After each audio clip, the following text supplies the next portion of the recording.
oo wanaagsan dhagaystayaal kuna soo dhowaada qaybtii 354aad ee barnaamijka tubta nabadda oo aan toddobaadkan uga hadli doono xuska maalinta caalamiga ah ee arrimaha bani'aadamnimada oo sanad walba 19 bisha Agoosto laga xuso adduunka oo dhan. dalkeenna Soomaaliya waxa uu ka mid yahay wadamo badan oo caalamka ah oo ay ka jiraan xaalado bani'aadamnimo oo aad u liita hase yeeshee dhagaystayaal balan ugu horeyn xog kooban oo furitaanka barnaamijka ah ka dhageysano Mursal Cali Axmed oo ka tirsan xafiiska warbaahinta ee hay'adda qaramada midoobay u qaabilsan arrimaha bani'aadamnimada ee UN-OCHA. waxaan rabaa inaan maaragtay wax yar ka iraahdo maalinta caalamiga ah ee samafalka. maalintan caalamiga ah ee samafalka waxaa la xusaa amaba loo dabaaldegaa sanad walba 19 bisha Agost. marka haddii aan wax yar ka iraahdo taariikhdan sida ay ku timid waxay ka dambeysay markii weerar ka dhacay magaalada Baghdad ee dalka Ciraaq sanadkii 2003 ay ku dhinteen ilaa 22 qof oo ka mid ahaa dadka ka shaqeeya samafalka. tiradan oo ahayd macnaha tii ugu badneed oo shaqaale samafal hal mar ay hal goob ku dhintaan. haddaba arrintaas markay dhacday iyadoo maskaxda lagu hayo ayaa golaha loo dhan yahay qaramada midoobay sanadkii 2009 u asteeyey maalintan inay noqoto maalin lagu xasuusto shaqooyinka muhiimka ah ee samafalayaashu ay hayaan iyo xaaladda ay ku sugan yihiin sidoo kale dadka tabaaleysan ku kala nool daafaha dunida. waxaa hadda marka muuqanaysa waayadaas laga soo bilaabo inay suurtagal tahay in shaqaalaha gargaarka la bartilmaameedsado halkii hore ee ka ahaa jirtay arrintu ka ahaa jirtay inay yihiin dad ixtiraam loo hayo. marka waxaa fariinta hadda ay gudbinayso maalintan waa in la aqoonsado shaqooyinka ay hayaan samafalayaashu iyo in sare loo qaado wacyiga dadweynaha ee arrintan ku aad maadaama dadka gargaarka u baahan ay inta badan ku nool yihiin goobaha ay colaaduhu ka jiraan. taas ayaa keenaysa in dad samafalayaasha ama dadka ka shaqeeya gargaarka ay war walba u nuglaadaan halista. aad buu u mahadsan yahay kaasina dhegaystayaal waxa uu ahaa Mursal Cali Axmed oo ka tirsan xafiiska warbaahinta ee hay'adda qaramada midoobay u qaabilsan arrimaha bani'aadamnimada ee Soomaaliya ee UN-OCHA. haddaba dhegaystayaal intaas kadib waxaa noo suura gashay inaan waraysi la yeelano maxamuud maxamed xuseen oo ah sarkaal ka tirsan mashruuca WASH ee hay'adda qaramada midoobay ee UNICEF oo saldhigeedu yahay magaalada Doolow. waxaana aan ugu horreyn weydiinay bal inuu nala wadaago magaciisa, ururka uu la shaqeeyo iyo muddada uu ka shaqaynayay ururada bulshada rayidka. waxaan ahay sarkaal oo u shaqeeya hay'adda UNICEF WASH officer waxa loo garanay mas'uuliyadda nadaafadda fayadhowrka ka shaqeeya. muddada aan ka shaqaynay samafalka waa 10 sano iyo 8 bilood. maxamuud, maxaad horta ku jeclaatay inaad samafalo noqoto oo aad ka shaqayso howlaha samafalka? horta waxaa waaye ruux kasta wuxuu leeyahay wax uu jecel yahay inuu qabto oo hobbigiisa isaga ah. mise aniga yaraantaydii mar oo 94 meelaha ah baa reerka reemi bay isahayeen xoolihii baa ka dhamaaday. marka waxaan imaanay meel oo maaragtay barakac ay degan yihiin. arrintaasaytu waxay noqotay inay maaragtay waxba haysanin inayna caawiyaan hay'adaha samafalka ah. asxaab baa u shaqaynaysay oo hay'adaha u shaqaynaysay. marka qaabka ay u shaqaynayeen oo maaragtay u caawinayeen bulshada baa waxay ugu yeelatay taafiir aniga ah warniyaha dadka waxay qabanayeen hadiiba ruux bani'aadanimo waxa uu qaban haya adin inaad qabato. markaa fiirisay ruuxu markuu soo maro dhibaato asaga ahaan wuxuu dareemi karaa xanuunka haysan kara ruuxa maaragtay mise barakaca ah mise refujiga ah mise ruuxu dhibaataysan. taas waxay u sahlaysaa ruuxa inuu maaragtay u noqdo ruux u leh qeyro. laakiin aniga ruuxaan waxay ii tahay maaragtay inaan maalin kasta ruux aan caawiyo wax caawiya qalbigayga ku degayo maaragtay nidid ay ku degtoon dareemahaya inaan wax ruux wax uu qabtay oo noloshiis wax ka bedelay. marka bal dhegaystayaasha u sharaxa saamaynta howlaha samafalka aad qaybta ka tahay ee ka jira deegaanada aad ka howlgashaan iyo guud ahaanba dalka Soomaaliya. marka koobaad aniga hadda waxaan mareynaa 10 sano baan ka shaqaynaa 10 iyo dhowr sano 10 sano ilaa 8 bilood baan ka shaqaynayaa. markaas intaas soo sanana waxaan ka shaqaynayay biyaha iyo nadaafadda fayadhowrka. wax mashruuc kale kama shaqaynin. mashaariic kale maarta aan fulinayn waa jiraan. hay'adda matalan u shaqeeya hadda oo UNICEF waxyaabaha ay dadka ay ka caawiso waxaa ka mid ah qaybta caafimaadka, qaybta meelgamanaysa biyaha iyo nadaafadda iyo fayadhowrka, waxbarashada. waxaa kaloo wax ka qabanaa maaragtay nafaqaynta, mashaariicdaas baa ka shaqaynaa. marka waxyaabaha ugu weyn oo hadda waan qabtay aan dhihi kara aniga ruuxaan aan ka qayb qaatay waa qaybta biyaha iyo nadaafadda iyo fayadhowrka.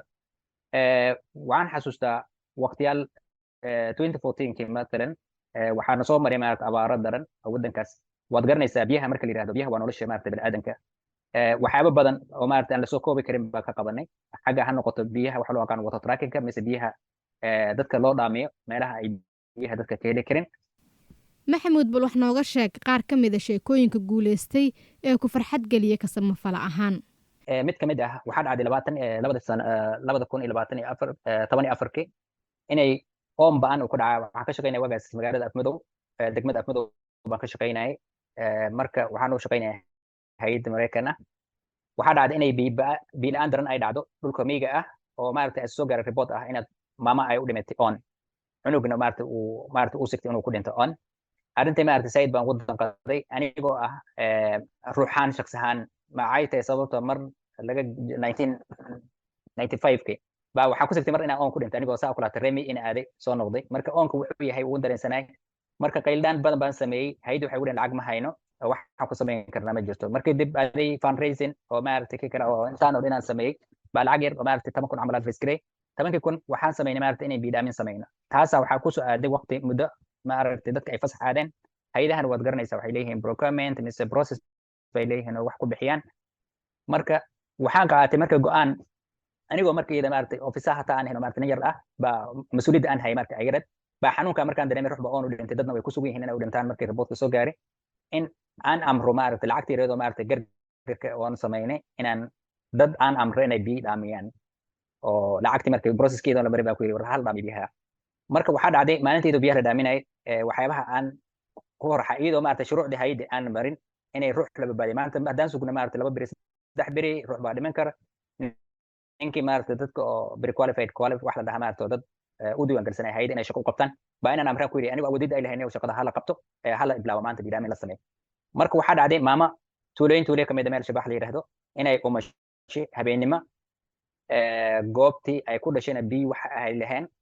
marka ninkeeda waxaa dhacday inuu soo baxa biyo uu soo raadiyo asagoo maaragtay dhex socday baa asagan oon inuu la socon waayo meel iska degay asagoo meeshii degan baa biyihii ay ka hortageen maaragtay gaarigii biyaha la dhaaminay. marka ninkii waxaa lii sheegay inuu markuu arkay ninkii hore ay u qaadeen soo tacbaan ah biyina waraabiyeen reerka u geeyeen. maamadii marka waxaad dareemi kartaa maama dhashay wax biyo ay cabta aan lahayn, wax cunto looga kariya aan lahayn, wax hataa maaragtay lagu maareeyo nadaafadda hataa aan lahayn oo loo keenay booyad biyuhu socota meeshii u tagtay farxadda ay lahaan karto. aad buu u mahadsan yahay. kaasina dhegaystayaal waxa uu ahaa maxamuud maxamed xuseen oo ah sarkaal ka tirsan mashruuca WASH ee hay'adda qaramada midoobay ee UNICEF oo ku sugan magaalada Doolow. welina dhegaystayaal waxaad la socotaan barnaamijka tubta nabadda oo aan toddobaadkan ku eegayno xuska maalinta caalamiga ah ee arrimaha bani'aadanimada oo sanad walba 19 bisha Agost laga xuso adduunka oo dhan. hase yeeshee aan markan u gudubno waraysi aanu la yeelanay maxamed macalin wayaaki oo ah la taliye sare oo ka tirsan hay'adda maareynta masiibooyinka qaranka Soomaaliyeed oo aan ugu horreyn weydiinay bal inuu nala wadaago kaalinta hay'adda SODMA ee isku xirka arrimaha bani'aadanimada. kaalinta ugu weyn ee hay'adda arrimaha isku xirta bani'aadanimada waa walaal waa inay qabato shirar adiga dhowrkii bil mar la sugu yiro dhammaan aktarada ama qaybaha kala duwan ee samafalka iyo shirar kale oo adiga isbuucla qaar u dhaca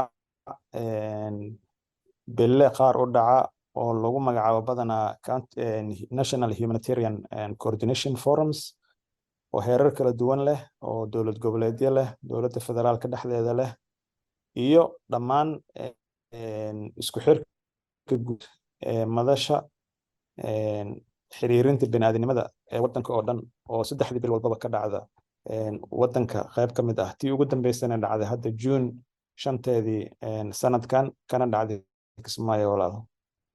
maxamed maxay yihiin waxyaabaha saameynta ku leh howlaha isku xirka ee wax ka qabashada xaaladda arrimaha bani'aadanimada ee Soomaaliya? runtii waa su'aal aad u muhiim ah. saameynta hadda ugu muhiimsan isku xirka bani'aadanimada walaal waddanka wuxuu ku jiraa runtii xaalad u dhexeysa fatahaad iyo wuxuu ku jiraa abaar. marka hadda waxaa laga soo baxay xaalad abaareed oo adiga muddo 40 sano ku dhowaad ugu xumaa iyo 4 sano ilaa 5 sano oo la waayay xilli roobaadkii waddanka. marka taas waxay sababtay in dadka yani agropastoralistic loo yaqaano ama dadka ku nool beeraha iyo xoolaha dhaqda in intooda badan ay xoolihii ka dhamaadeen, taasna ay sababtay in ay heli waayaan qutuliyoon ayna soo aadeen magaalooyinka ayagoo raadinaya mataqaanaa markaas nolol.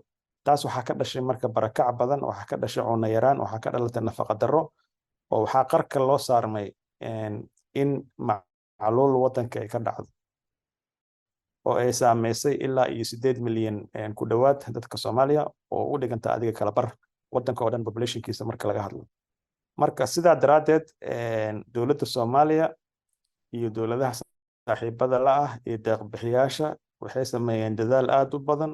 dadka Soomaalida meel kasta ay joogaan, diasporada, dadka ganacsatada ah, wadaadada, dhalinyarada, culimada meel kasta ay joogaan, waxaa la sameeyay runtii dadaal aad u badan oo yacni lagu taakuleynayo dadkaas. ugu dambeyn maxamed, maxay tahay fariintaada muhiimka ah ee ku aadan maalinta caalamiga ah ee arrimaha bani'aadamnimada ee 19 bisha August? fariinta aan dirayna waxay tahay horta bani'aadamnimada iyo dadka ka shaqeeya target ma aha. sideedaba Soomaaliya dadka ugu muhiimsan oo bani'aadamnimada ka shaqeeya waa dadka ugu dhow dadka ay saameysay dhibaatada.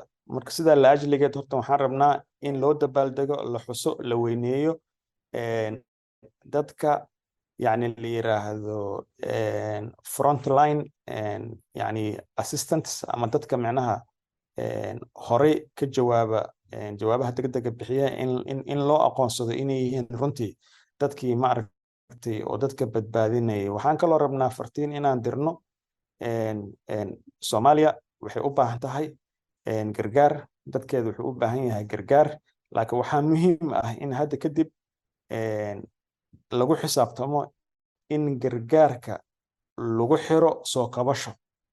marka waxyaabaha la yiraahdo macnaha yani in la isku xiro early action iyo early recovery.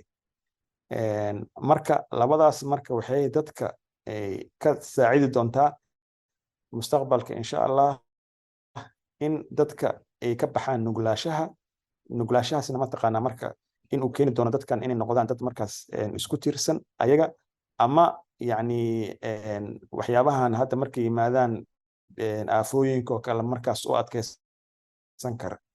marka message-ka ugu weyn annaga aan dirayna hadda waxay tahay hala taageero dadka macnaha ka shaqeeya gargaarka bini'aadanimo iyo in hadda kadib macnaha lagu xisaabtamo in la isku xiro dadka markaas gargaarka bes aan laga fikirin, in laga fikiro biri iyo biro dambe siday u noolaan lahaayeen si ay u noqdaan bulsho adkeysata. tan ugu dambeyso macnaha annaga aan dirayna waxay tahay gargaarka bini'aadanimo ma